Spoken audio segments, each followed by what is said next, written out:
I think the other thing that really sticks out to me is, like you mentioned, everyone's different. There's not always a rhyme, reason, or pattern for things. As a result, I feel like a lot of the times, going back to what I mentioned before about protocols, you can't just rely on timeline progressions alone in the postpartum athlete, right? Like you can't just say, oh, at 6 weeks, oh, at 2 weeks, because everyone looks drastically different. And going back to what we mentioned before, there's so many different other variables and factors that play into that timeline as well that might, push it a little bit further out for someone or might kind of pull it in and actually allow them to advance a little bit earlier that way.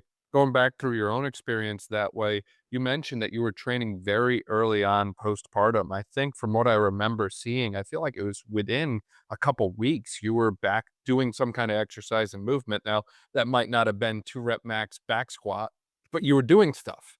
And I feel like a lot of the times, especially for, the postpartum mom that way, it's like, they at least, and this is just my experience by, my accord that way. A lot of them feel like if you can give them something that they can do back on their own, that's not just caring for baby, it just seems to go a long way for them, even if it's just 15, 20 minutes a day.